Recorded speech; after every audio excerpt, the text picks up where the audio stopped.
Pride and Prejudice, Chapter 1. It is a truth universally acknowledged that a single man in possession of a good fortune must be in want of a wife.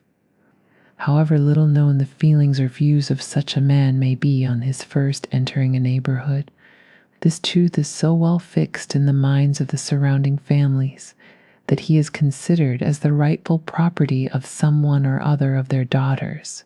"My dear Mr. Bennet," said his lady to him one day, "have you heard that Netherfield Park is let at last?" Mr. Bennet replied that he had not. "But it is," returned she, "for Mrs. Long has just been here, and she told me all about it." Mr. Bennet made no answer. "Do not you want to know who has taken it?" cried his wife impatiently. "You want to tell me, and I have no objection to hearing it." This was invitation enough. "Why, my dear, you must know.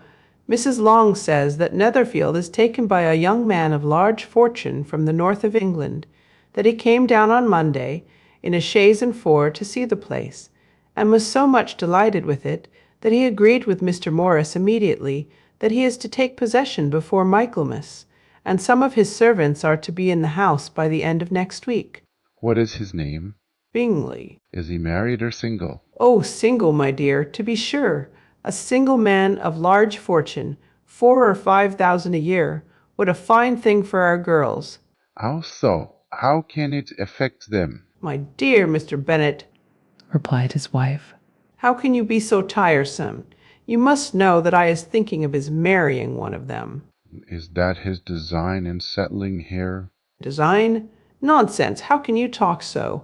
But it is very likely that he may fall in love with one of them, and therefore you must visit him as soon as he comes." "I see no occasion for that.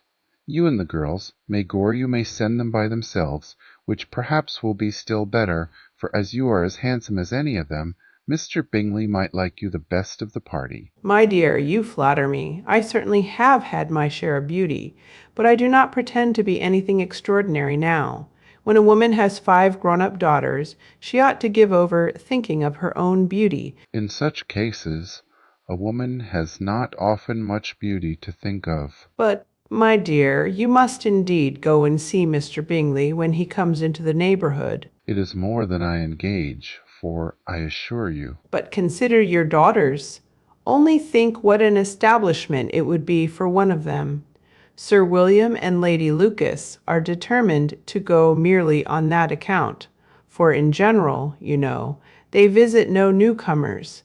Indeed, you must go, for it will be impossible for us to visit him if you do not." "You are over-scrupulous, surely. I dare say Mr. Bingley will be very glad to see you, and I will send a few lines by you to assure him of my hearty consent to his marrying whichever he chooses. Of the girls, Snow, I must throw in a good word for my little Lizzie." "I desire you will do no such thing. Lizzie is not a bit better than the others, and I am sure she is not half so handsome as Jane, nor half so good-humored as Lydia. But you are always giving her the preference." "They have none of them much to recommend them," replied he. "They are all silly and ignorant like other girls, but Lizzie has something more of quickness than her sisters." "Mr. Bennet, how can you abuse your own children in such a way? You take delight in vexing me. You have no compassion on my poor nerves." "You mistake me, my dear. I have a high respect for your nerves. They are my old friends. I have heard you mention them with consideration these 20 years at least." "Ah, you do not know what I suffer." "But I hope you will get over it and live to see many young men of 4,000 a year come into the neighborhood." "It will be no use to us if 20 such should come, since you will not visit them." "Depend upon it, my dear, that when there are 20 I will visit them all." Mr. Bennet was so odd a mixture of quick parts, sarcastic humor, reserve, and caprice that the experience of 23 years had been insufficient to make his wife understand his character. Her mind was less difficult to develop. She was a woman of mean understanding, little information, and uncertain temper. When she was discontented, she fancied herself nervous. The business of her life was to get her daughters married. Its solace was visiting and news. Pride and Prejudice, Chapter 2. Mr. Bennet was among the earliest of those who waited on Mr. Bingley. He had always intended to visit him, though to the last always assuring his wife that he should not go, and till the evening after the visit was paid she had no knowledge of it. It was then disclosed in the following manner. Observing his second daughter employed in trimming a hat, he suddenly addressed her with, "I hope Mr. Bingley will like it, Lizzie." We are not in a way to know what Mr. Bingley likes. said her mother resentfully. Since we are not till be fate. But you forget, mamma, Said Elizabeth. that we shall meet him at the assemblies, and that Mrs. Long has promised to introduce him. I do not believe Mrs. Long will do any such thing. She has 2 nieces of her own. She is a selfish, hypocritical woman, and I have no opinion of her. "No more have I. Said Mr. Bennet. And I'm glad to find that you do not depend on her serving you." Mrs. Bennet deigned not to make any reply, but, unable to contain herself, began scolding one of her daughters. Don't keep coughing so, Kitty, for heaven's sake. Have a little compassion on my nerves. You tear them to pieces. "Kitty has no discretion in her coughs. Said her father. She tams them ill." I do not cough for my own amusement, Replied Kitty fretfully. When is your next ball to be, Lizzie? Tomorrow fortnight. Aye, so it is. Cried her mother. And Mrs. Long does not come back till the day before, so it will be impossible for her to introduce him, for she will not know him herself. "Then, my dear, you may have the advantage of your friend, and introduce Mr. Bingley to her." Impossible, Mr. Bennet, impossible. When I am not acquainted with him myself, how can you be so teasing? "I honor your circumspection. A fortnight's acquaintance is certainly very little. One cannot know what a man really is by the end of a fortnight. But if we do not venture, somebody else will, and after all, Mrs. Long and her nieces must stand their chance, and therefore, as she will think it an act of kindness if you decline the office, I will take it on myself." The girls stared at their father. Mrs. Bennet said only, "Nonsense, nonsense," "What can be the meaning of that emphatic exclamation?" cried he. "Do you consider the forms of introduction and the stress that is laid on them as nonsense? I cannot quite agree with you there. What say you, Mary? For you are a young lady of deep reflection, I know, and read great books, and make extracts."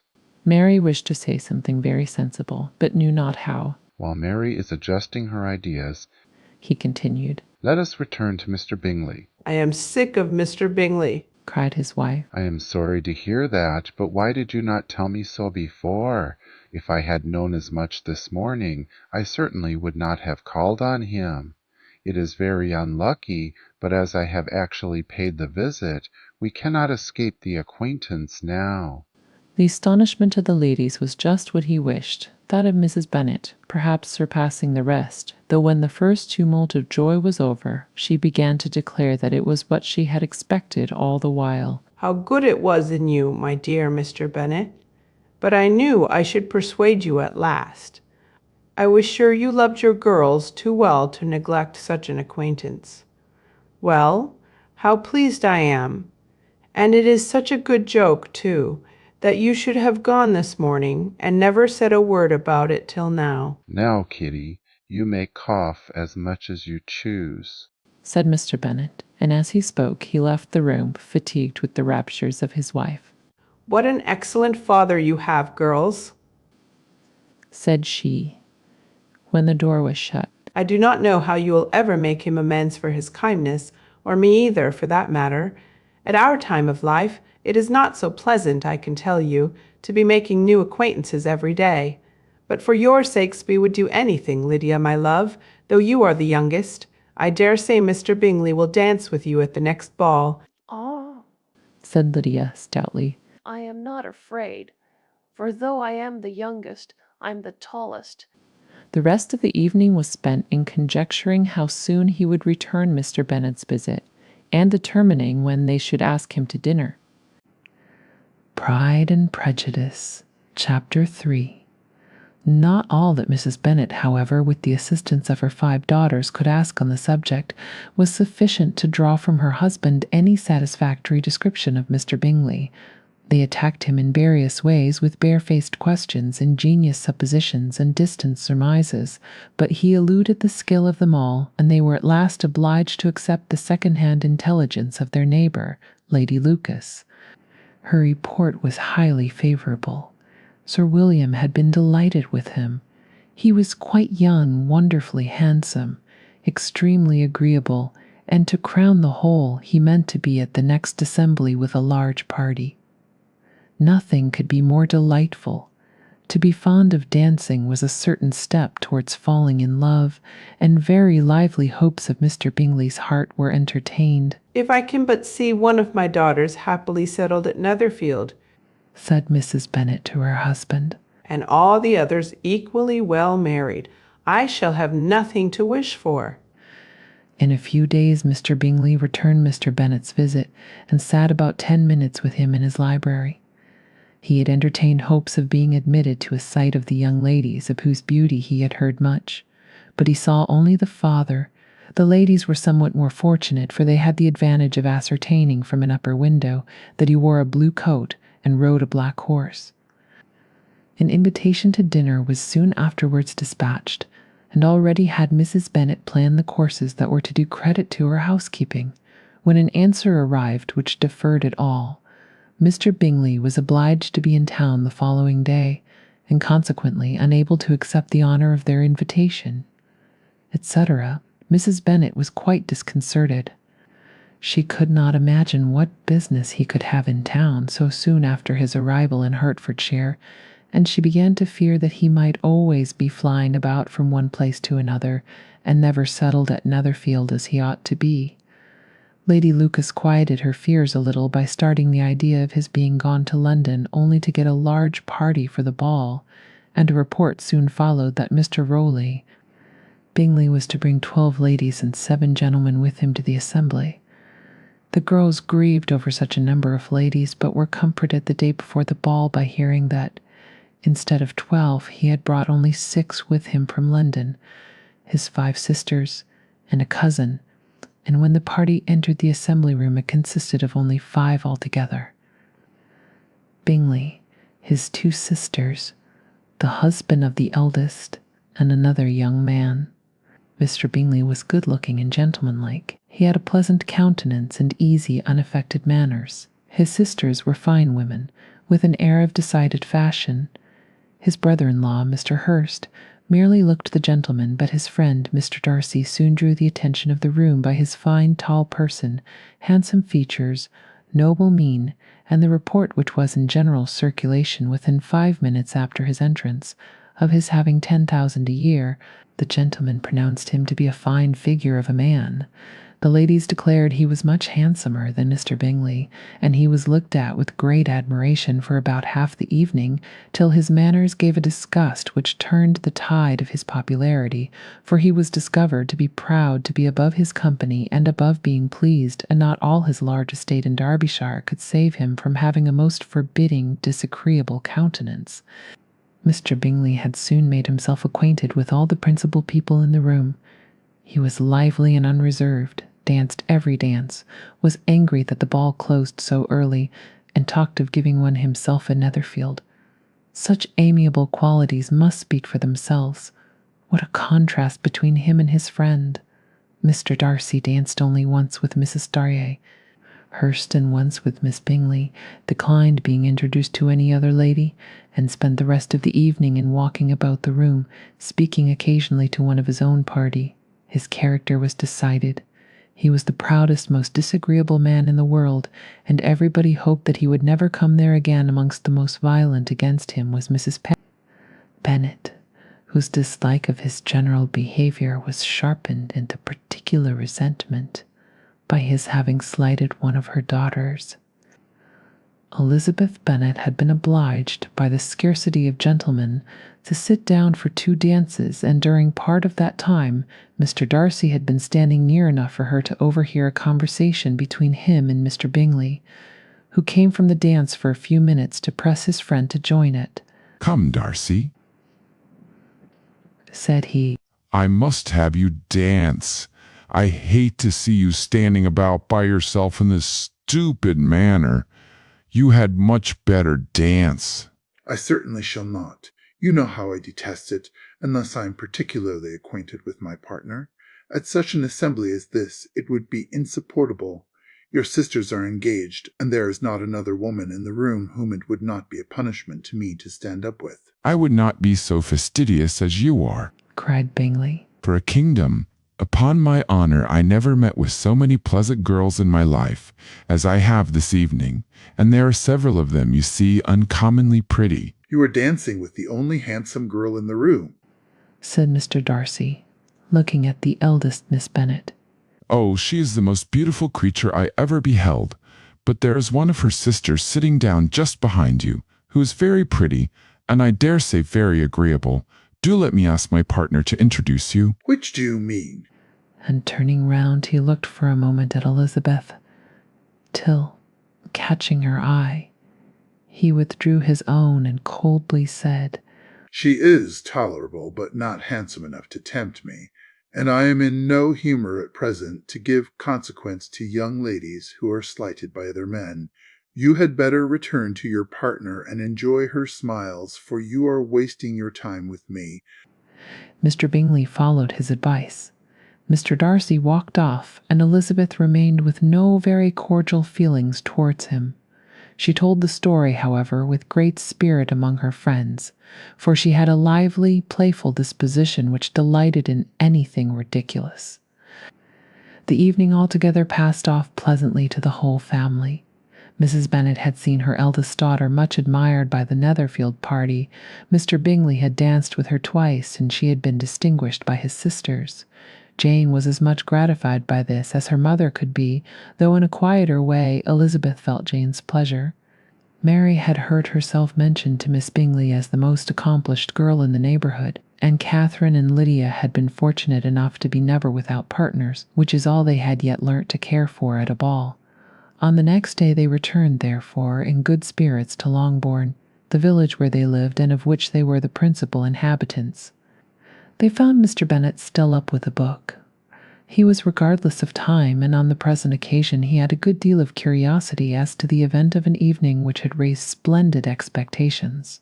He had rather hoped that all his wife's views on the stranger would be disappointed, but he soon found that he had a very different story to hear. Oh, my dear Mr. Bennet, as she entered the room, we have had a most delightful evening, a most excellent ball. I wish you had been there. Jane was so admired, nothing could be like it. Everybody said how well she looked, and Mr. Bingley thought her quite beautiful, and danced with her twice. Only think of that, my dear. He actually danced with her twice, and she was the only creature in the room that he asked a second time. First of all, he asked Miss Lucas. I was so vexed to see him stand up with her. But, however, he did not admire her at all. Indeed, nobody can, you know, and he seemed quite struck with Jane as she was going down the dance. So he inquired who she was, and got introduced, and asked her for the two next. Then, the next two, he danced with Miss King, and the next two with Maria Lucas, and the next two with Jane again, and the next two with Lizzie and the Boulanger. If he had had any compassion for me, cried her husband impatiently, he would not have danced half so much. For God's sake, say no more of his partners, or that he had sprained his ankle in the first dance. Oh, my dear, continued Mrs. Bennet, I am quite delighted with him.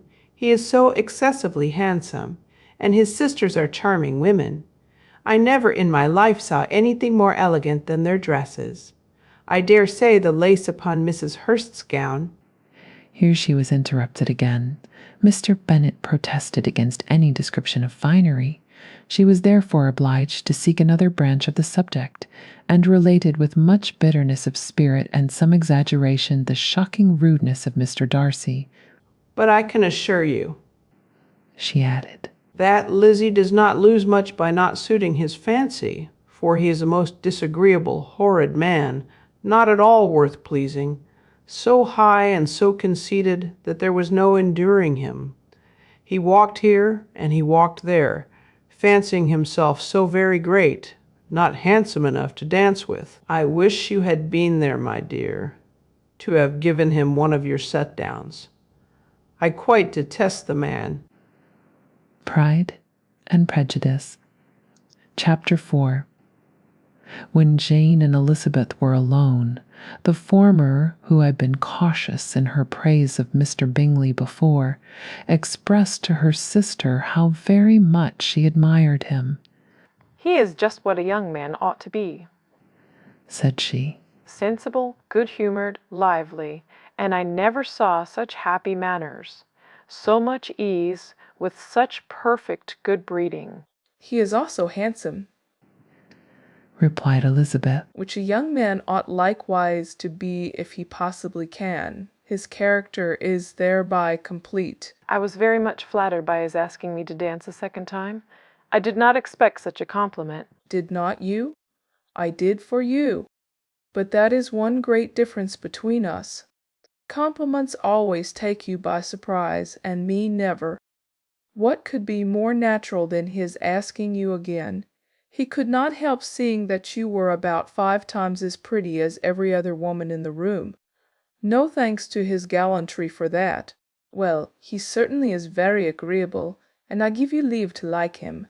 You have liked many a stupider person. Dear Lizzie. Oh, you are a great deal too apt, you know, to like people in general. You never see a fault in anybody. All the world are good and agreeable in your eyes. I never heard you speak ill of a human being in my life. I would wish not to be hasty in censuring anyone, but I always speak what I think. I know you do, and it is that which makes the wonder, with your good sense, to be so honestly blind to the follies and nonsense of others. Affectation of candor is common enough, one meets with it everywhere. But to be candid, without ostentation or design, to take the good of everybody's character, and make it still better, and say nothing of the bad, belongs to you alone. And so you like this man's sisters too, do you? Their manners are not equal to his. Certainly not at first, but they are very pleasing women when you converse with them. Miss Bingley is to live with her brother, and keep his house, and I am much mistaken if we shall not find a very charming neighbour in her. Elizabeth listened in silence, but was not convinced.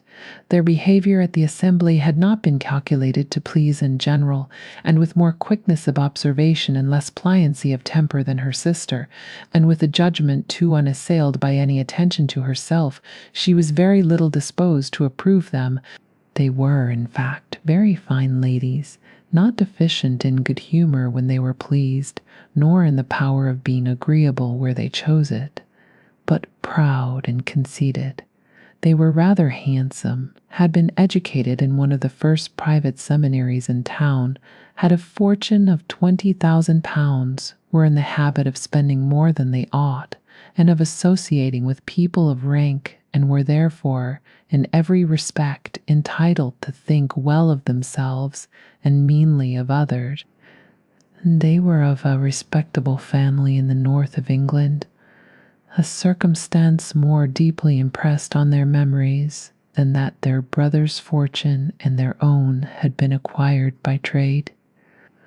Mr. Bingley inherited property to the amount of nearly 100,000 pounds from his father, who had intended to purchase an estate, but did not live to do it.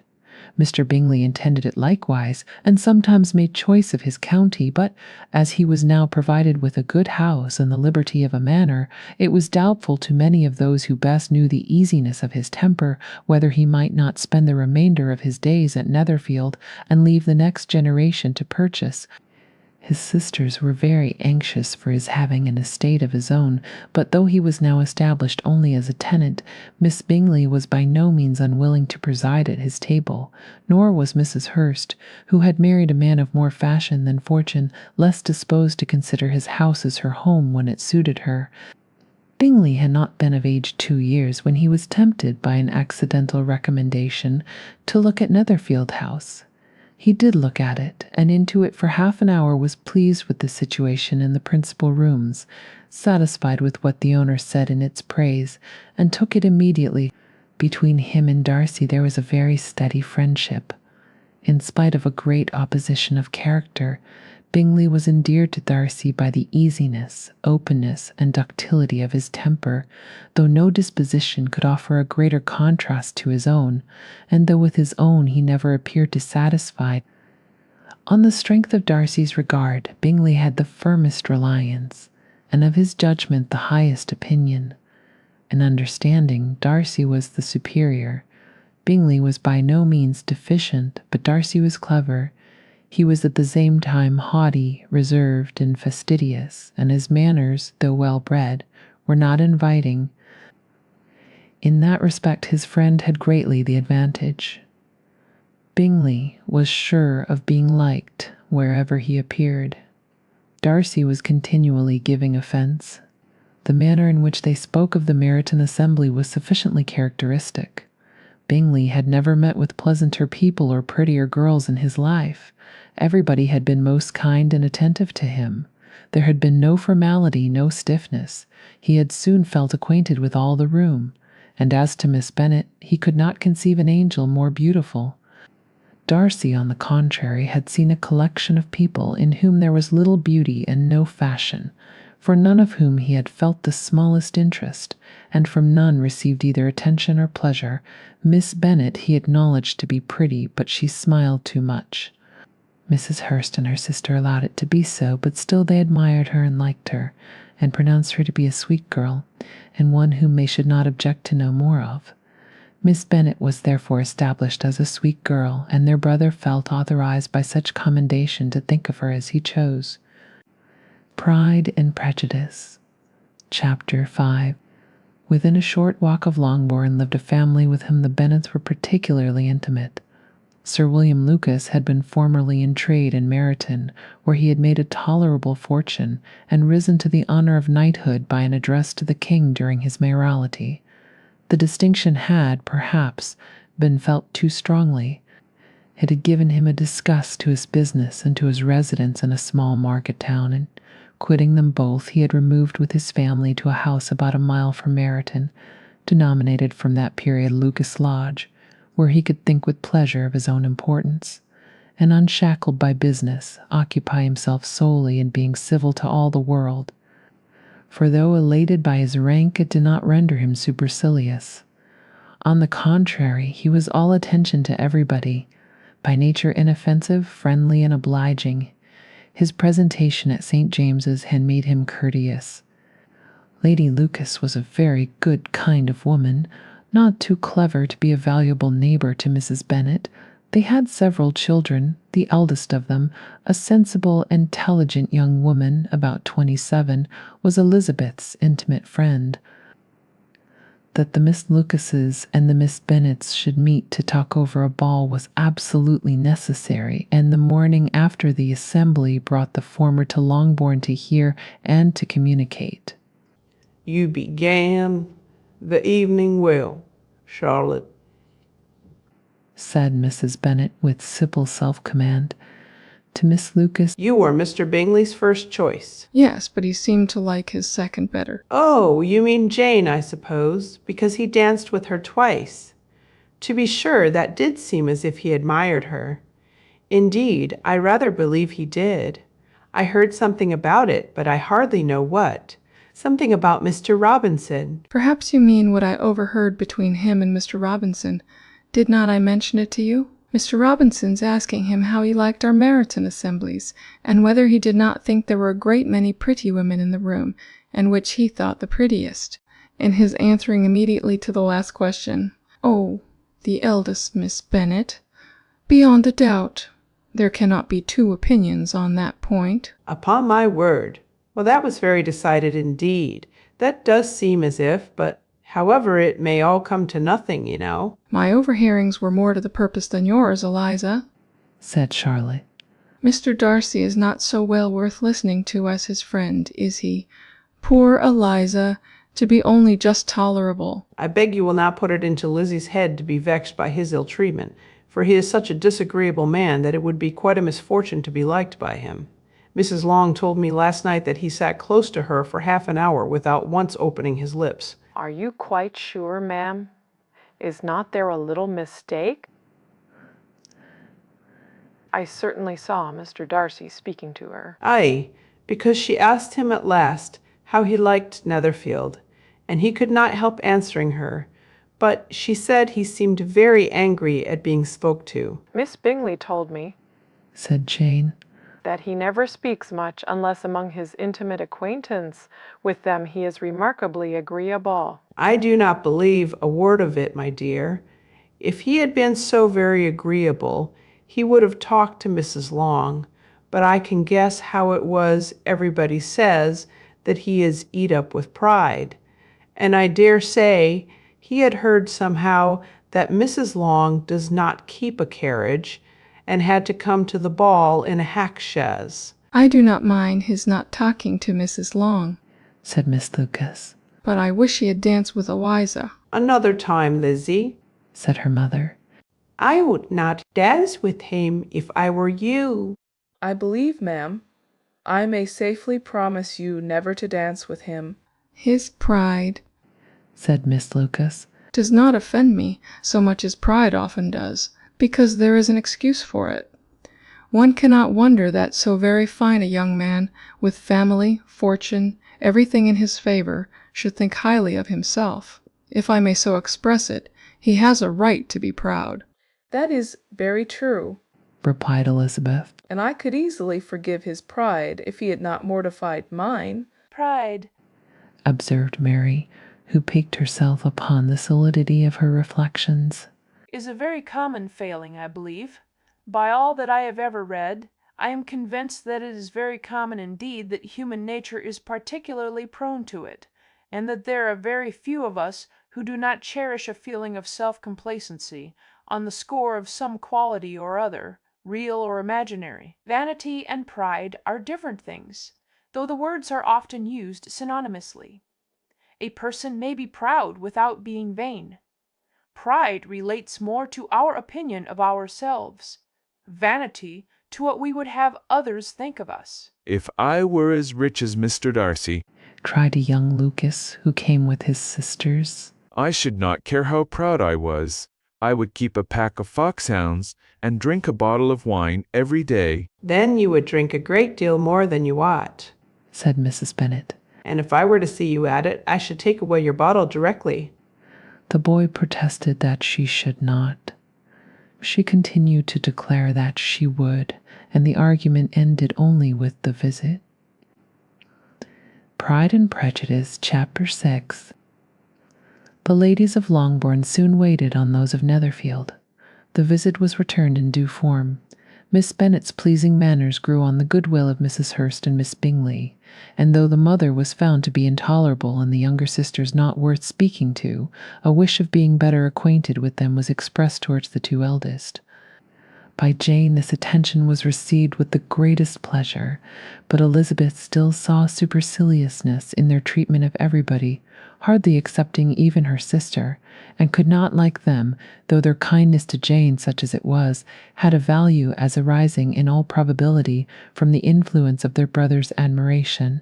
It was generally evident whenever they met that he did admire her, and to her it was equally evident that Jane was yielding to the preference which she had begun to entertain for him from the first, and was in a way to be very much in love, but she considered with pleasure that it was not likely to be discovered by the world in general, since Jane united with great strength of feeling, a composure of temper, and an uniform cheerfulness of manner which would guard her from the suspicions of the impertinent. It may perhaps be pleasant, replied Charlotte, to be able to impose on the public in such a case, but it is sometimes a disadvantage to be so very guarded.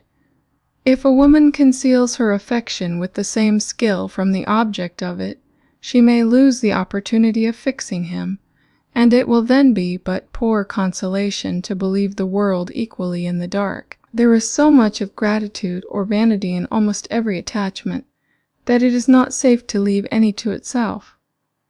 We can all begin freely. Slight preference is natural enough, But there are very few of us who have heart enough to be really in love without encouragement. In 9 cases out of 10, a woman had better show more affection than she feels. Bingley likes your sister undoubtedly, but he may never do more than like her if she does not help him on. But she does help him on, as much as her nature will allow. If I can perceive her regard for him, he must be a simpleton indeed not to discover it too. Remember, Eliza, that he does not know Jane's disposition as you do. But if a woman is partial to a man, and does not endeavor to conceal it, he must find it out. Perhaps he must, if he sees enough of her. But though Bingley and Jane meet tolerably often, it is never for many hours together, and as they always see each other in large mixed parties, it is impossible that every moment should be employed in conversing together. Jane should therefore make the most of every half hour in which she can command his attention. When she is secure of him, there will be leisure for falling in love as much as she chooses. Your plan is a good one, replied Elizabeth. where nothing is in question but the desire of being well married, and if I were determined to get a rich husband, or any husband, I dare say I should adopt it. But these are not Jane's feelings.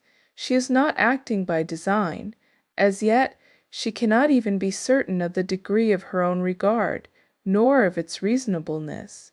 She has known him only a fortnight. She danced 4 dances with him at Meryton. She saw him one morning at his own house, and has since dined in company with him 4 times. This is not quite enough to make her understand his character. Not as you represent it. Had she merely dined with him, she might only have discovered whether he had a good appetite. But you must remember that 4 evenings have been also spent together, and 4 evenings may do a great deal. Yes, these 4 evenings have enabled them to ascertain that they both like Ventum better than commerce. But with respect to any other leading characteristic, I do not imagine that much has been unfolded. Well, said Charlotte, I wish Jane success with all my heart, and if she were married to him tomorrow, I should think she had as good a chance of happiness as if she were to be studying his character for a 12-month. Happiness in marriage is entirely a matter of chance. If the dispositions of the parties are ever so well known to each other, or ever so similar beforehand, it does not advance their felicity in the least. They always continue to grow sufficiently unlike afterwards to have their share of vexation, and it is better to know as little as possible of the defects of the person with whom you are to pass your life. You make me laugh, Charlotte, but it is not sound. You know it is not sound, and that you would never act in this way yourself. Occupied in observing Mr. Bingley's attention to her sister Elizabeth was far from suspecting that she was herself becoming an object of some interest in the eyes of his friend. Mr. Darcy had at first scarcely allowed her to be pretty. He had looked at her without admiration at the ball, and when they next met he looked at her only to criticize. But no sooner had he made it clear to himself and his friends that she had hardly a good feature in her face, than he began to find it was rendered uncommonly intelligent by the beautiful expression of her dark eyes. To this discovery succeeded some others equally mortifying. Though he had detected with a critical eye more than one failure of perfect symmetry in her form, he was forced to acknowledge her figure to be light and pleasing, and in spite of his asserting that her manners were not those of the fashionable world, of this she was perfectly unaware. To her he was only the man who made himself agreeable nowhere, and who had not thought her handsome enough to dance with. He began to wish to know more of her, and, as a step towards conversing with her, himself attended to her conversation with others. His doing so drew her notice. It was at Sir William Lucas's, where a large party were assembled. What does Mr. Darcy mean, said she to Charlotte, by listening to my conversation with Colonel Forter? That is a question which Mr. Darcy only can answer. But if he does it any more, I shall certainly let him know that I see what he is about. He has a very satirical eye, and if I do not begin by being impertinent myself, I shall soon grow afraid of him. On his approaching them soon afterwards, though without seeming to have any intention of speaking, Miss Lucas defied her friend to mention such a subject to him, which immediately provoking Elizabeth to do it, she turned to him and said, "Did not you think, Mr. Darcy, that I expressed myself uncommonly well just now, when I was teasing Colonel Forster to give us a ball at Meryton?" With great energy, but it is a subject which always makes a lady energetic.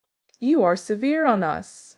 It will be her turn soon to be teased. said Miss Lucas. Are going to open the instrument, Eliza, and you know what follows. You are a very strange creature by way of a friend, always wanting me to play and sing before anybody and everybody. If my vanity had taken a musical turn, you would have been invaluable. But as it is, I would really rather not sit down before those who must be in the habit of hearing the very best performers. On Miss Lucas's persevering, however, she added, Very well. If it must be so, it must. and gravely glancing at Mr. Darcy, There's a very fine old saying, which everybody here is of course familiar with. Keep your breath to cool your porridge, and I shall keep mine to swell my song. her performance was pleasing, though by no means capital. After a song or two, and before she could reply to the entreaties of several that she would sing again, she was eagerly succeeded at the instrument by her sister Mary, who having, in consequence of being the only plain one in the family, worked hard for knowledge and accomplishments, was always impatient for display. Mary had neither genius nor taste, and though vanity had given her application, it had given her likewise a pedantic air and conceited manner, which would have injured a higher degree of excellence than she had reached. Elizabeth, easy and unaffected, had been listened to with much more pleasure, though not playing half so well, and Mary, at the end of a long concerto, was glad to purchase praise and gratitude with Scotch and Irish airs, at the request of her younger sitter. Mr. Darcy stood near them in silent indignation at such a mode of passing the evening to the exclusion of all conversation, and was too much engrossed by his own thoughts to perceive that Sir William Lucas was his neighbour, till Sir William thus began. What a charming amusement for young people this is, Mr. Darcy. There is nothing like dancing after all. I consider it as one of the first refinements of polished societies. Certainly, sir. And it has the advantage also of being in vogue amongst the less polished societies of the world. Every savage can dance. Sir William only smiled. Your friend performs delightfully, he continued, after a pause, on seeing Bingley join the group. And I doubt not that you are an adept in the science yourself, Mr. Darcy. You saw me dance at Meryton, I believe, sir. Yes, indeed, and receive no inconsiderable pleasure from the sight. Do you often dance at St. James's? Never, sir. Do you not think it would be a proper compliment to the place? It is a compliment which I never pay to any place, if I can avoid it. You have a house in town, I conclude? Mr. Darcy bowed. I had once some thoughts of fixing in town myself, for I are fond of superior society, but I did not feel quite certain that the air of London would agree with Lady Lucas. He paused in hopes of an answer, but his companion was not disposed to make any, and Elizabeth at that instant moving towards them, he was struck with the notion of doing a very gallant thing, and called out to her, My dear Miss Eliza, why are not you dancing, Mr. Darcy? You must allow me to present this young lady to you as a very desirable partner. You cannot refuse to dance, I am sure, when so much beauty is before you. And taking her hand, he would have given it to Mr. Darcy, who, though extremely surprised, was not unwilling to receive it, when she instantly drew back, and said with some discomposure to Sir William, Indeed, sir, I have not the least intention of dancing. I entreat you not to suppose that I moved this way in order to beg for a partner. Mr. Darcy, with grave propriety, requested to be allowed the honour of her hand, but in vain. Elizabeth was determined, nor did Sir William at all shake her purpose by his attempt at persuasion. You excel so much in the dance, Miss Eliza, that it is cruel to deny me the happiness of seeing you, and though this gentleman dislikes the amusement in general, he can have no objection, I am sure, to oblige us for 1/2 hour. Mr. Darcy is all politeness, said Elizabeth, smiling. He is indeed, but considering the inducement, my dear Miss Eliza, we cannot wonder at his complaisance, for who would object to such a partner? Elizabeth looked archly and turned away. Her resistance had not injured her with the gentleman, and he was thinking of her with some complacency when, thus accosted by Miss Bingley, I can guess the subject of your reverie. I should imagine not. You are considering how insupportable it would be to pass many evenings in this manner, in such society, and indeed I am quite of your opinion. I was never more annoyed. The insipidity, and yet the nothingness, and yet the self-importance of all these people. What would I give to hear your strictures on them? Your conjecture is totally wrong. I assure you my mind was more agreeably engaged. I have been meditating on the very great pleasure which a pair of fine eyes in the face of a pretty woman can bestow. Miss Bingley immediately fixed her eyes on his face and desired he would tell her what lady had the credit of inspiring such reflections. Mr. Darcy replied with great intrepidity. Miss Elizabeth Bennet. Miss Elizabeth Bennet, repeated Miss Bingley. I am all astonishment. How long has she been such a favourite? And pray, when am I to wish you joy? That is exactly the question which I expected you to ask. A lady's imagination is very rapid. It jumps from admiration to love, from love to matrimony. In a moment I knew you would be wishing me joy. Nay, if you are so serious about it, I shall consider the matter as absolutely settled. You will have a charming mother-in-law, indeed, and of course she will be always at Pemberley with you. He listened to her with perfect indifference, while she chose to entertain herself in this manner, and as his composure convinced her that all was safe, her wit flowed along. Pride and Prejudice, Chapter 7. Mr. Bennet's property consisted almost entirely in an estate of 2,000 a year, which, unfortunately for his daughters, was entailed in default of heirs male on a distant relation, and their mother's fortune, though ample for her situation in life, could but ill supply the deficiency of his. Her father had been an attorney in Meryton, and had left her £4,000. She had a sister married to a Mr. Phillips, who had been a clerk to their father, and succeeded him in the business, and a brother settled in London in a respectable line of trade. The village of Longbourn was only 1 mile from Meryton, a most convenient distance for the young ladies, who were usually tempted thither 3 or 4 times a week to pay their duty to their aunt, and to a milliner's shop just over the way. The 2 youngest of the family, Catherine and Lydia, were particularly frequent in these attentions. Their minds were more vacant than their sisters', and when nothing better offered, a walk to Meryton was necessary to amuse their morning hours and furnish conversation for the evening, and however bare of news the country in general might be, they always contrived to learn some from their aunt. At present, indeed, they were well supplied both with news and happiness by the recent arrival of a militia regiment in the neighbourhood. It was to remain the whole winter, and Meryton was the headquarters. Their visits to Mrs. Phillips were now productive of the most interesting intelligence. Every day added something to their knowledge of the officers' names and connections. Their lodgings were not long a secret, and at length they began to know the officers themselves. Mr. Phillips visited them all, and this opened to his nieces a source of felicity unknown before. They could talk of nothing but officers and Mr. Bingley's large fortune, the mention of which gave animation to their mother, was worthless in their eyes when opposed to the regimentals of an ensign. From all that I can collect by your manner of talking, you must be two of the silliest girls in the country.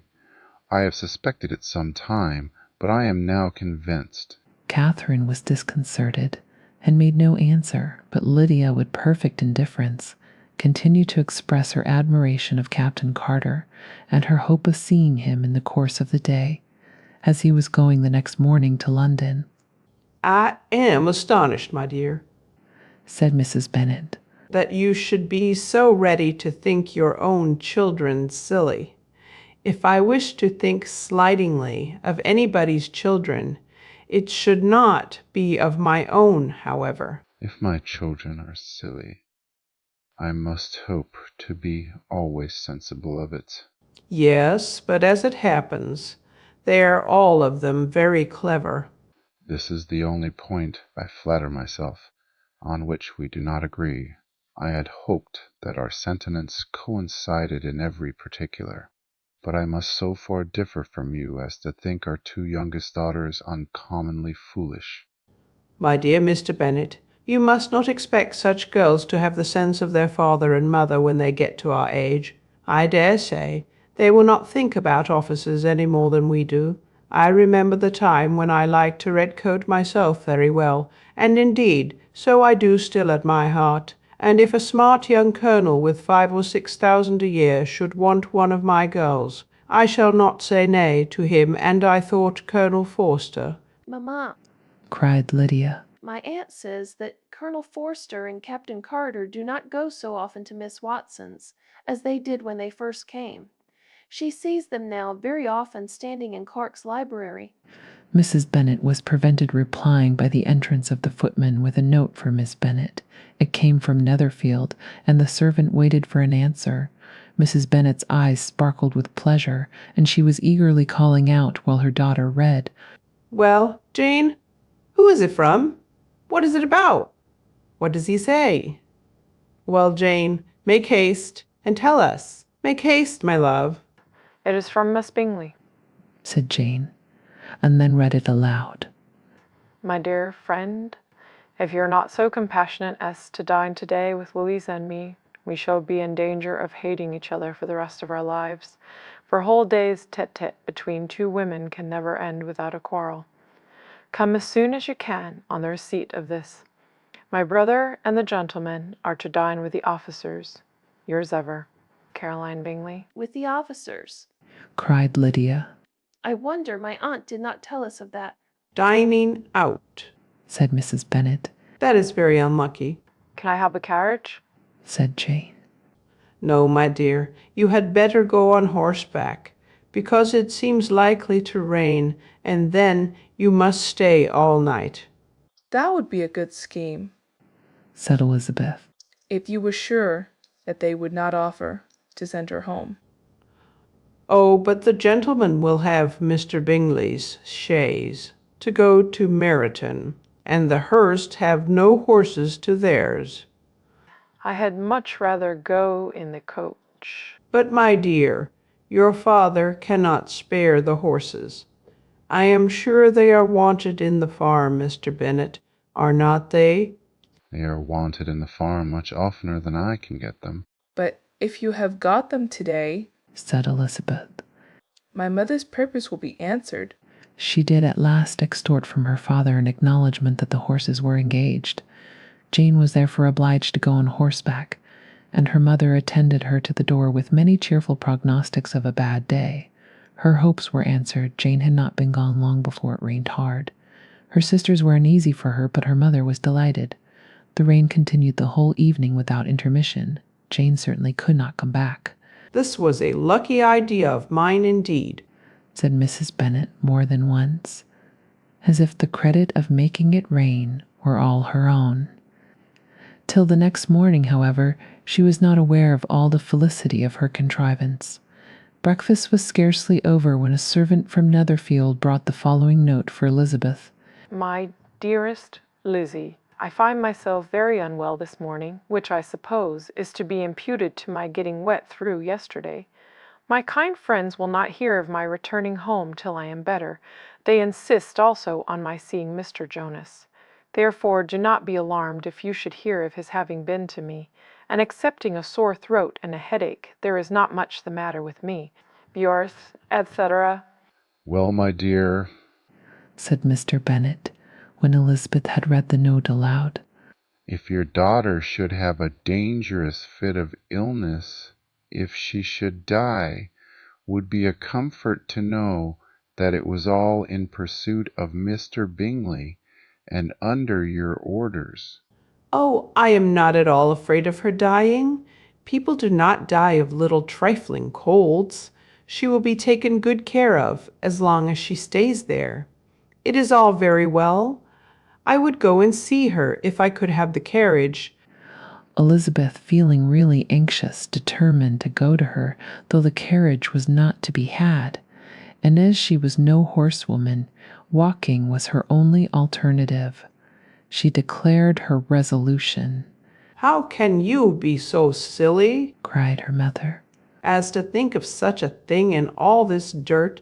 You will not be fit to be seen when you get there. I shall be very fit to see Janewich, is all I want. Is this a hint to me, Lizzie? Said her father. To send for the horses? No, indeed. I do not wish to avoid the walk. The distance is nothing, when one has a motive only 3 miles. I shall be back by dinner. I admire the activity of your benevolence, observed Mary. but every impulse of feeling should be guided by reason, and, in my opinion, exertion should always be in proportion to what is required. We will go as far as Meryton with you, said Catherine and Lydia. Elizabeth accepted their company, and the 3 young ladies set off together. If we make haste, said Lydia as they walked along. perhaps we may see something of Captain Carter before he goes.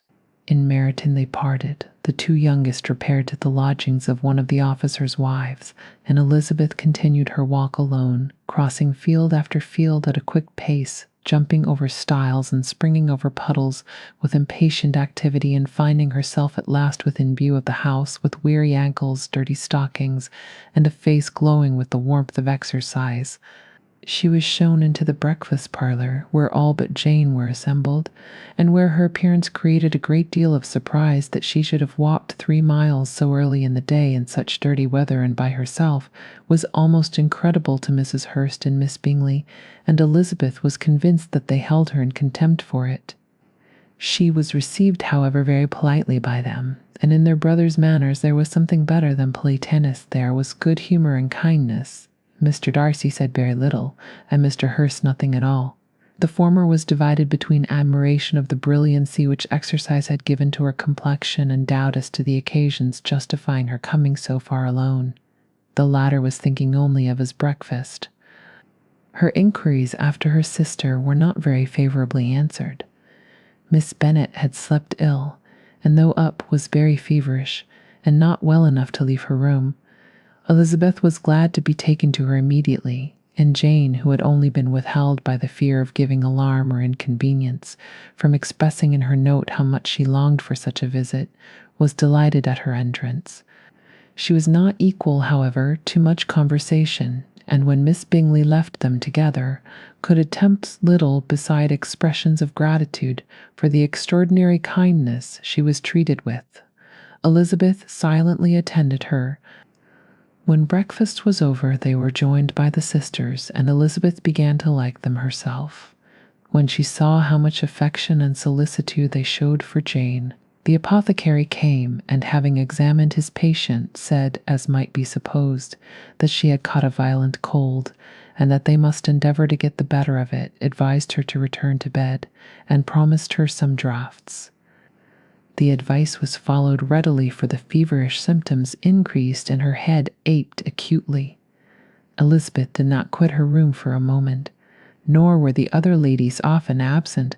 The gentlemen being out, they had, in fact, nothing to do elsewhere. When the clock struck 3, Elizabeth felt that she must go, and very unwillingly said so. Miss Bingley offered her the carriage, and she only wanted a little pressing to accept it, when Jane testified such concern at parting with her that Miss Bingley was obliged to convert the offer of the chaise into an invitation to remain at Netherfield for the present. Elizabeth most thankfully consented, and a servant was dispatched to Longbourn to acquaint the family with her stay and bring back a supply of clothes. At 5 o'clock the two ladies retired to dress, and at 6:30 Elizabeth was summoned to dinner, to the civil inquiries which then poured in, and amongst which she had the pleasure of distinguishing the much superior solicitude of Mr. Bingley. She could not make a very favourable answer. Jane was by no means better. The sisters, on hearing this, repeated 3 or 4 times how much they were grieved, how shocking it was to have a bad cold, and how excessively they disliked being ill themselves, and then thought no more of the matter. And their indifference towards Jane, when not immediately before them, restored Elizabeth to the enjoyment of all her original dislike. Their brother, indeed, was the only one of the party whom she could regard with any complacency. His anxiety for Jane was evident, and his attentions to herself most pleasing, and they prevented her feeling herself so much an intruder as she believed. She was considered by the others. She had very little notice from any but him. Miss Bingley was engrossed by Mr. Austen, Darcy, her sister, scarcely less so, and as for Mr. Hurst, by whom Elizabeth sat, he was an indolent man, who lived only to eat, drink, and play at cards, who, when he found her prefer a plain dish to a ragout, had nothing to say to her. When dinner was over, she returned directly to Jane, and Miss Bingley began abusing her as soon as she was out of the room. Her manners were pronounced to be very bad indeed, a mixture of pride and impertinence. She had no conversation, no style, no taste, no beauty. Mrs. Hurst thought the same, and added, "She has nothing, in short, to recommend her, but being an excellent walker, I shall never forget her appearance this morning. She really looked almost wild." She did indeed, Louisa. I could hardly keep my countenance. Very nonsensical to come at all. Why must she be scampering about the country because her sister had a cold? Her hair so untidy, so blowsy. Yes, and her petticoat. I hope you saw her petticoat 6 inches deep in mud. I am absolutely certain. And the gown which had been let down to hide it not doing its office. Your picture may be very exact, Louisa, said Bingley, but this was all lost upon me. I thought Miss Elizabeth Bennet looked remarkably well when she came into the room this morning. Her dirty petticoat quite escaped my notice. You observed it, Mr. Darcy, I am sure, said Miss Bingley, and I am inclined to think that you would not wish to see your sister make such an exhibition. Certainly not. To walk 3 miles, or 4 miles, or 5 miles, or whatever it is, above her ankles in dirt, and alone, quite alone. What could she mean by it? It seems to me to show an abominable sort of conceited independence, a most country-town indifference to decorum. It shows an affection for her sister that is very pleasing, said Bingley. I am afraid, Mr. Darcy, observed Miss Bingley in a half-whisper, that this adventure has rather affected your admiration of her fine eyes. Not at all, he replied. They were brightened by the exercise. A short pause followed the speech, and Mrs. Hurst began again. I have an excessive regard for Jane Bennet. She is really a very sweet girl, and I wish with all my heart she were well settled. But with such a father and mother, and such low connections, I am afraid there is no chance of it. I think I have heard you say that their uncle is an attorney in Meryton. Yes, and they have another who lives somewhere near Cheapside. That is capital, added her sister, and they both laughed heartily. If they had uncles enough to fill all Cheapside, cried Bingley, it would not make them one jot less agreeable. But it must very materially lessen their chance of marrying men of any consideration in the world, replied Darcy. To this speech Bingley made no answer, but his sisters gave it their hearty assent, and indulged their mirth for some time at the expense of their dear friend's vulgar relations.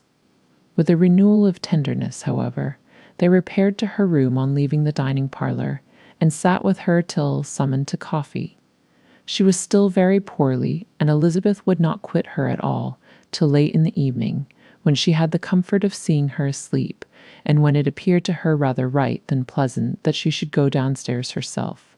On entering the drawing-room, she found the whole party at low, and was immediately invited to join them, but suspecting them to be playing high, she declined it, and making her sister the excuse, said she would amuse herself, for the short time she could stay below, with a book. Mr. Hurst looked at her with astonishment.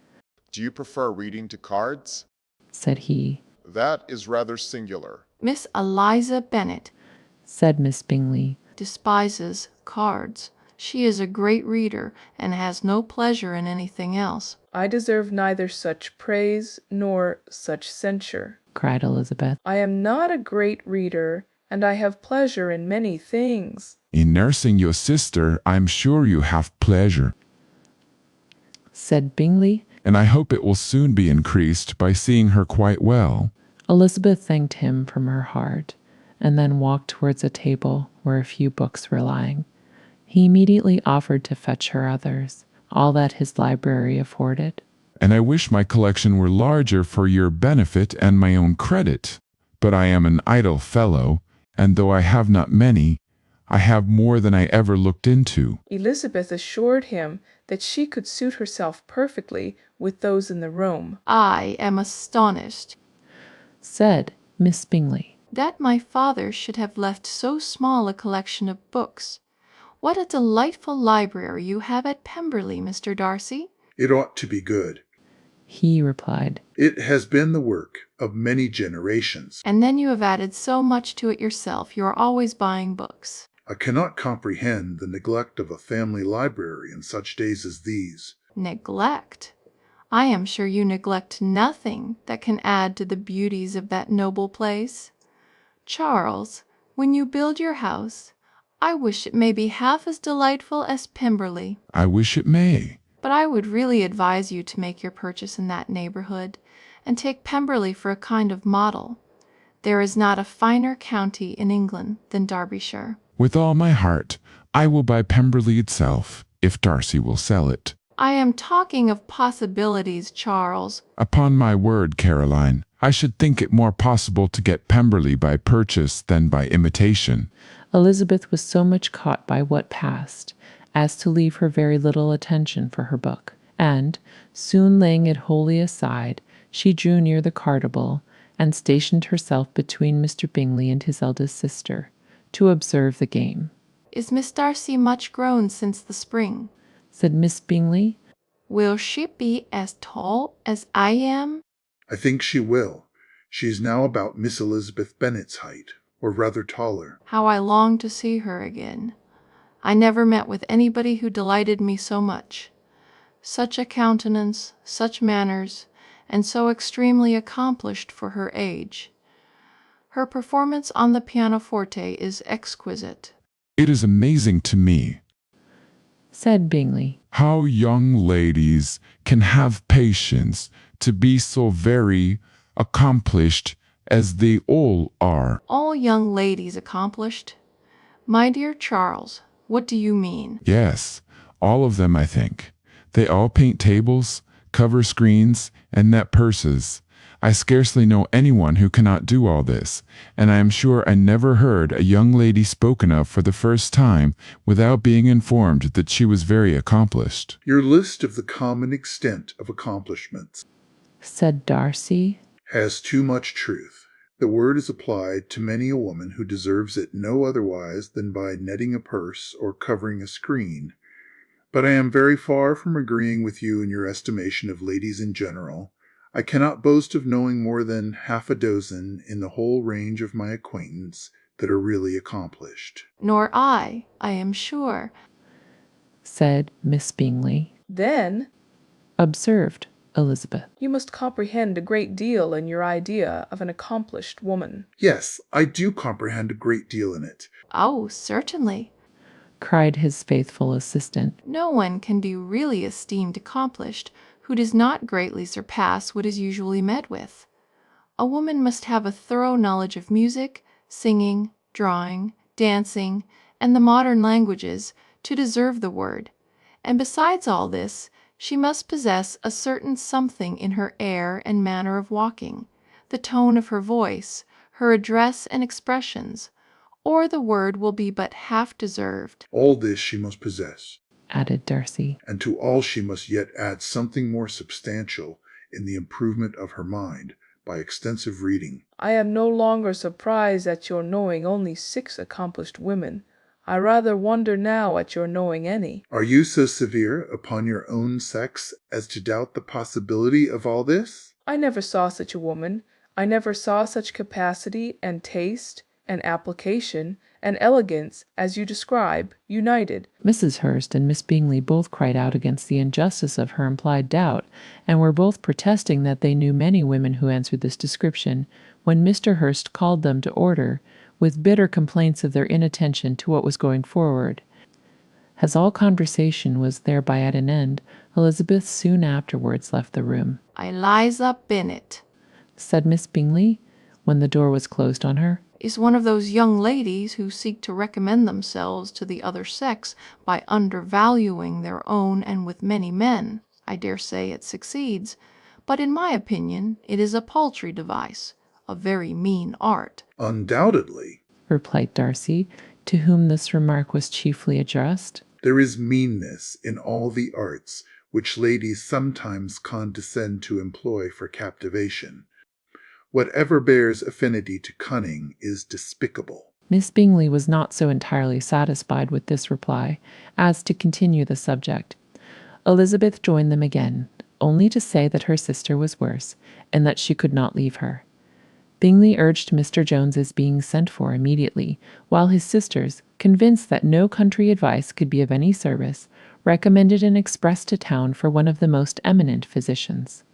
This she would not hear of, but she was not so unwilling to comply with their brother's proposal, and it was settled that Mr. Jones should be sent for early in the morning, if Miss Bennet were not decidedly better.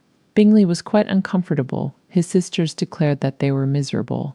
They solaced their wretchedness, however, by duets after supper, while he could find no better relief to his feelings than by giving his housekeeper directions that every possible attention might be paid to the sick lady and her sister. Pride and Prejudice, friend. Chapter 9. Elizabeth passed the chief of the night in her sister's room, and in the morning had the pleasure of being able to send a tolerable answer to the inquiries which she very early received from Mr. Bingley by a housemaid, and some time afterwards from the 2 elegant ladies who waited on his sisters. In spite of this amendment, however, she requested to have a note sent to Longbourn, desiring her mother to visit Jane and form her own judgment of her situation. The note was immediately dispatched, and its contents as quickly complied with. Mrs. Bennet, accompanied by her 2 youngest girls, reached Netherfield soon after the family breakfast. Had she found Jane in any apparent danger, Mrs. Bennet would have been very miserable. But, being satisfied on seeing her that her illness was not alarming, she had no wish of her recovering immediately, as her restoration to health would probably remove her from Netherfield. She would not listen, therefore, to her daughter's proposal of being carried home, neither did the apothecary, who arrived about the same time, think it at all advisable. After sitting a little while with Jane on Miss Bingley's appearance and invitation, the mother and 3 daughters all attended her into the breakfast parlour. Bingley met them with hopes that Mrs. Bennet had not found Miss Bennet worse than she expected. Indeed I have, sir. She is a great deal too ill to be moved. Mr. Jones says we must not think of moving her. We must trespass a little longer on your kindness. Removed, cried Bingley. It must not be thought of, my sister, I am sure, will not hear of her removal. You may depend upon it, madam, said Miss Bingley, with cold civility, that Miss Bennet shall receive every possible attention while she remains with us. Mrs. Bennet was profuse in her acknowledgments. I am sure, she added, if it was not for such good friends, I do not know what would become of her, for she is very ill indeed, and suffers a vast deal, though with the greatest patience in the world, which is always the way with her, for she has, without exception, the sweetest temper I ever met with. I often tell my other girls they are nothing to her. You have a sweet room here, Mr. Bingley, and a charming prospect over that gravel walk. I do not know a place in the country that is equal to Netherfield. You will not think of quitting it in a hurry, I hope, though you have but a short lease. Whatever I do is done in a hurry, replied he. and therefore, if I should resolve to quit Netherfield, I should probably be off in 5 minutes. At present, however, I consider myself as quite fixed here. That is exactly what I should have supposed of you, said Elizabeth. You begin to comprehend me, do you? Oh, yes. I understand you perfectly. I wish I might take this for a compliment, but to be so easily seen through, I am afraid, is pitiful. That is, as it happens, it does not necessarily follow that a deep, intricate character is more or less estimable than such a one as yours. Lizzie, cried her mother, remember where you are, and do not run on in the wild manner that you are suffered to do at home. I did not know before, continued Bingley, immediately, that you were a studier of character. It must be an amusing study. Yes, but intricate characters are the most amusing. They have at least that advantage. The country, said Darcy, can in general supply but few subjects for such a study. In a country neighborhood, you move in a very confined and unvarying society. But people themselves alter so much that there is something new to be observed in them forever. Yes, indeed, cried Mrs. Bennet, offended by his manner of mentioning a country neighborhood. I assure you there is quite as much of that going on in the country as in town. Everybody was surprised, and Darcy, after looking at her for a moment, turned silently away. Mrs. Bennet, who fancied she had gained a complete victory over him, continued her triumph. I cannot see that London has any great advantage over the country, for my part, except the shops and public places. The country is a vast deal pleasanter, is not it, Mr. Bingley? When I am in the country, he replied, I never wish to leave it, and when I am in town it is pretty much the same. They have each their advantages, and I can be equally happy in either. Aye, that is because you have the right disposition, but that gentleman, looking at Darcy, seemed to think the country with nothing at all. Indeed, mamma, you are mistaken, said Elizabeth, blushing for her mother. You quite mistook Mr. Darcy. He only meant that there was not such a variety of people to be met with in the country as in town, which you must acknowledge to be true. Certainly, my dear, nobody said there were. But as to not meeting with many people in this neighborhood, I believe there are few neighborhoods larger. I know we dine with 24 families. Nothing but concern for Elizabeth could enable Bingley to keep his countenance. His sister was less delicate, and directed her eye towards Mr. Darcy with a very expressive smile. Elizabeth, for the sake of saying something that might turn her mother's thoughts, now asked her if Charlotte Lucas had been at Longbourn since her coming away. Yes, she called yesterday with her father. What an agreeable man Sir William is, Mr. Bingley's. Not he so much the man of fashion. So genteel and so easy. He has always something to say to everybody. That is my idea of good breeding, and those persons who fancy themselves very important and never open their mouths quite mistake the matter. Did Charlotte dine with you? No, she would go home. I fancy she was wanted about the mince-pies. For my part, Mr. Bingley, I always keep servants that can do their own work. My daughters are brought up differently, but everybody is to judge for themselves, and the Lucases are a very good sort of girls. I assure you it is a pity they are not handsome. Not that I think Charlotte so very plain, but then she is our particular friend. She seems a very pleasant young woman, said Bingley. Oh dear, yes, but you must own she is very plain. Lady Lucas herself has often said so, and envied me Jane's beauty. I do not like to boast of my own child, but to be sure, Janona does not often see anybody better looking. It is what everybody says. I do not trust my own partiality. When she was only 15, there was a gentleman at my brother Gardiner's in town so much in love with her that my sister-in-law was sure he would make her an offer before we came away. But, however, he did not. Perhaps he thought her too young. However, he wrote some verses on her, and very pretty they were. And so ended his affection, said Elizabeth impatiently. There has been many a one, I fancy, overcome in the same way. I wonder who first discovered the efficacy of poetry in driving away love. I have been used to consider poetry as the food of love, said Darcy. Of a fine, stout, healthy love it may. Everything nourishes what is strong already, but if it be only a slight, thin sort of inclination, I am convinced that one good sonnet will starve it entirely away. Darcy only smiled, and the general pause which ensued made Elizabeth tremble lest her mother should be exposing herself again.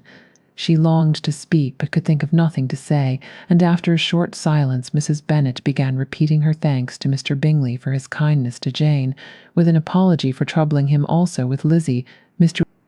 Bingley was unaffectedly civil in his answer, and forced his younger sister to be civil also, and say what the occasion required. She performed her part, indeed, without much graciousness, but Mrs. Bennet was satisfied, and soon afterwards ordered her carriage.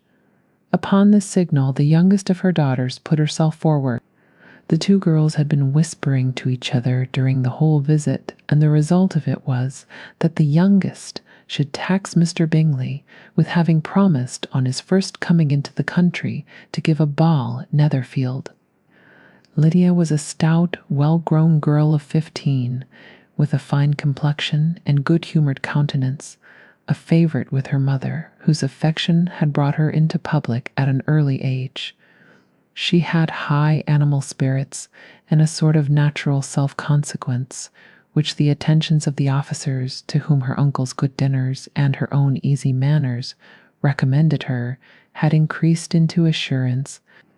She was very equal, therefore, to address Mr. Bingley on the subject of the ball, and abruptly reminded him of his promise, adding that it would be the most shameful thing in the world if he did not keep it.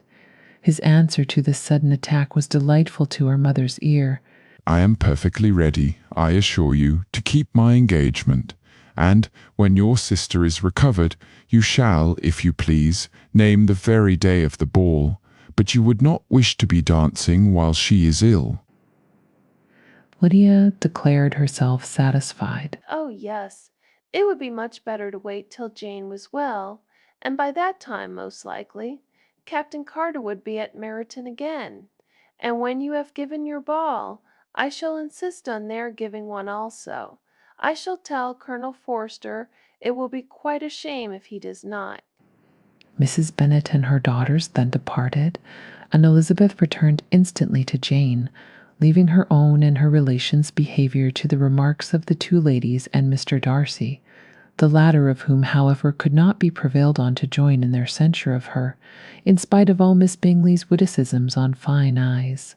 Pride and Prejudice, Chapter 10. The day passed much as the day before had done.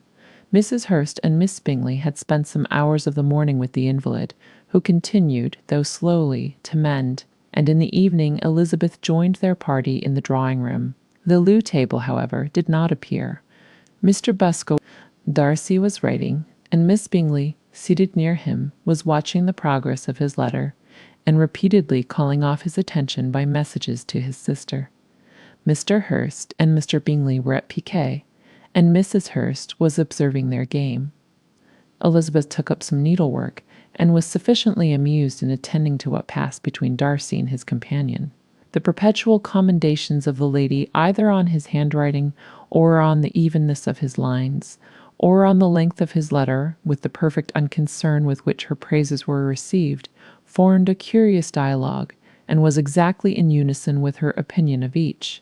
How delighted Miss Darcy will be to receive such a letter. He made no answer. You write uncommonly fast. You are mistaken. I write rather slowly. How many letters you must have occasion to write in the course of a year.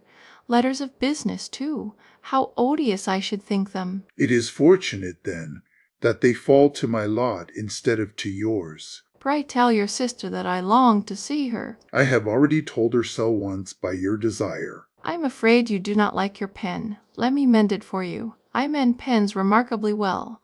Thank you, but I always mend my own. How can you contrive to write so even? He was silent. Tell your sister I am delighted to hear of her improvement on the harp, and pray let her know that I am quite in raptures with her beautiful little design for a table, and I think it infinitely superior to Miss Grantley's. Will you give me leave to defer your raptures till I write again? At present I have not room to do them justice. Oh, it is of no consequence. I shall see her in January. But do you always write such charming long letters to her, Mr. Darcy? They are generally long, but whether always charming it is not for me to determine. It is a rule with me that a person who can write a long letter with ease cannot write ill. That will not do for a compliment to Darcy, Caroline, cried her brother. because he does not write with ease. He studies too much for words of 4 syllables.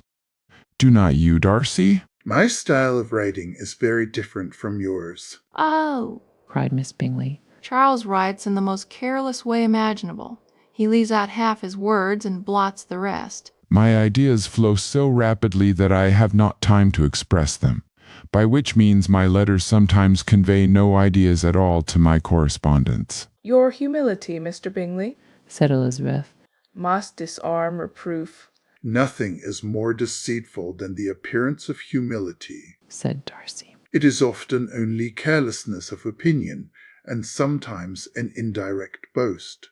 And which of the two do you call my little recent piece of modesty? The indirect boast for you are really proud of your defects in writing, because you consider them as proceeding from a rapidity of thought and carelessness of execution, which, if not estimable, you think at least highly interesting.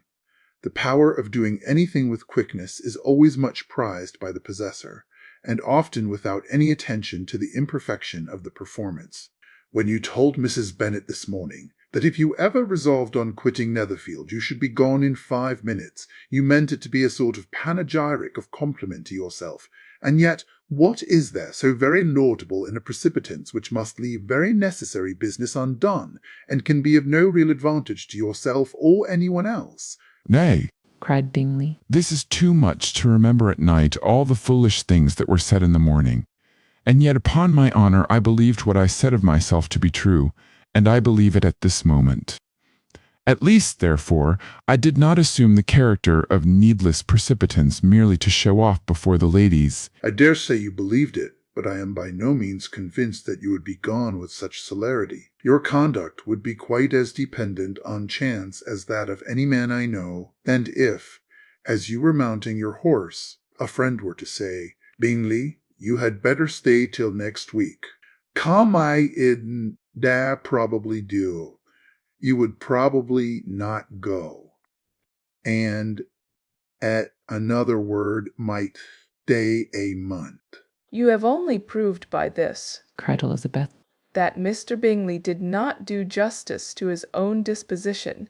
You have shown him off now much more than he did himself. I am exceedingly gratified, said Bingley, by your converting what my friend says into a compliment on the sweetness of my temper.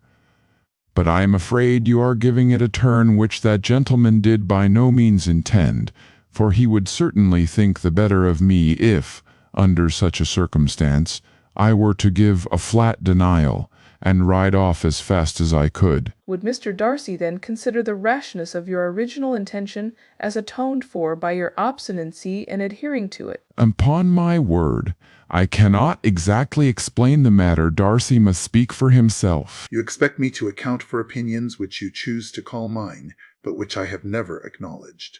Allowing the case, however, to stand according to your representation, you must remember, Miss Bennet, that the friend who is supposed to desire his return to the house and the delay of his plan has merely desired it, asked it without offering one argument in favor of its propriety. To yield readily easily to the persuasion of a friend is no merit with you. To yield without conviction is no compliment to the understanding of either. You appear to me, Mr. Darcy, to allow nothing for the influence of friendship and affection.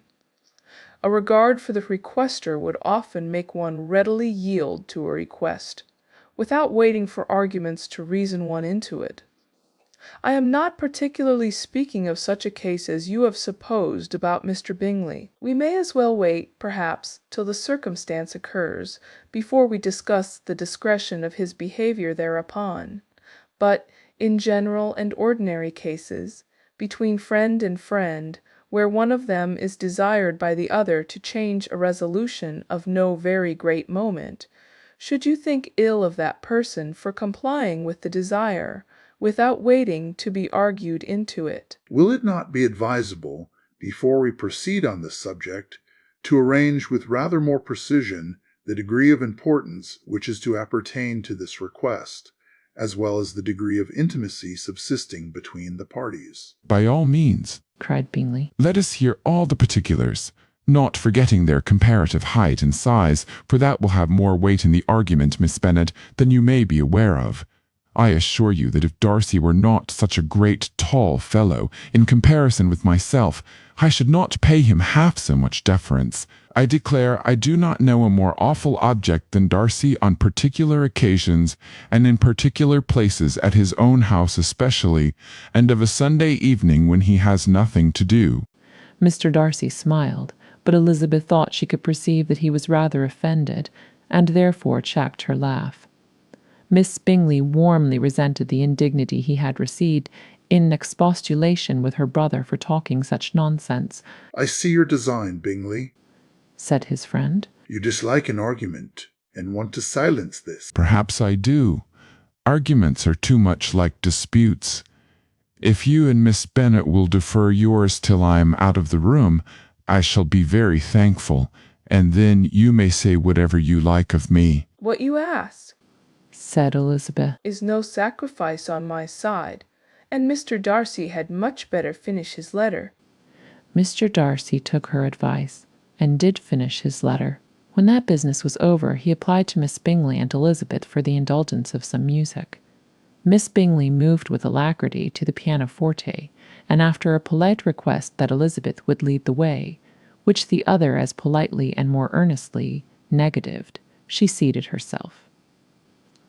Mrs. Hurst sang with her sister, and while they were thus employed, Elizabeth could not help observing, as she turned over some music books that lay on the instrument, how frequently Mr. Darcy's eyes were fixed on her. She hardly knew how to suppose that she could be an object of admiration to so great a man, and yet that he should look at her because he disliked her was still more strange. She could only imagine, however, at last that she drew his notice, because there was something about her more wrong and reprehensible, according to his ideas of right, than in any other person present. The supposition did not pain her. She liked him too little to care for his approbation. After playing some Italian songs, Miss Bingley varied the charm by a lively Scotch air, and soon afterwards Mr. Darcy, drawing near Elizabeth, said to her, Do you not feel a great inclination, Miss Bennet, to seize such an opportunity of dancing a reel? She smiled, but made no answer. He repeated the question, with some surprise at her silence. Oh, said she, I heard you before, but I could not immediately determine what to say in reply. You wanted me, I know, to say yes, that you might have the pleasure of despising my taste, but I always delight in overthrowing those kind of schemes, and cheating a person of their premeditated contempt. I have, therefore, made up my mind to tell you that I do not want to dance a reel at all, and now despise me if you dare. Indeed, I do not dare. Elizabeth, having rather expected to affront him, was amazed at his gallantry, but there was a mixture of sweetness and archness in her manner which made it difficult for her to affront anybody, and Darcy had never been so bewitched by any woman as he was by her. He really believed that were it not for the inferiority of her connections, he should be in some danger. Miss Bingley saw or suspected enough to be jealous, and her great anxiety for the recovery of her dear friend Jane received some assistance from her desire of getting rid of Elizabeth. She often tried to provoke Darcy into disliking her guest by talking of their supposed marriage and planning his happiness in such an alliance. I hope, said she as they were walking together in the shrubbery the next day, you will give your mother-in-law a few hints, when this desirable event takes place, as to the advantage of holding her tongue, and if you can compass it, to cure the younger girls of running after the officers, and, if I may mention so delicate a subject, endeavor to check that little something, bordering on conceit and impertinence, which your lady possesses. Have you anything else to propose for my domestic felicity? Oh, yes. Do let the portraits of your uncle and Aunt Phillips be placed in the gallery at Pemberley. Put them next to your great-uncle, the judge. They are in the same profession, you know, only in different lines. As for your Elizabeth's picture, you must not attempt to have it taken, for what painter could do justice to those beautiful eyes? It would not be easy indeed to catch their expression, but their color and shape, and the eyelashes, so remarkably fine, might be copied. At that moment they were met from another walk by Mrs. Hurst and Elizabeth herself. I did not know that you intended to walk, said Miss Bingley in some confusion, lest they had been overheard. You used us abominably ill, answered Mrs. Hurst, running away without telling us that you were coming out. Then, taking the disengaged arm of Mr. Darcy, she left Elizabeth to walk by herself. The path just admitted 3. Mr. Darcy felt their rudeness, and immediately said, This walk is not wide enough for a party. We'd better go into the avenue. But Elizabeth, who had not the least inclination to remain with them, laughingly answered, No, no, stay where you are charmingly grouped, and appear to uncommon advantage. The picturesque would be spoilt by admitting a 4th. Goodbye. She then ran gaily off, rejoicing, as she rambled about, in the hope of being at home again in a day or 2. Jane was already so much recovered as to intend leaving her room for a couple of hours that evening.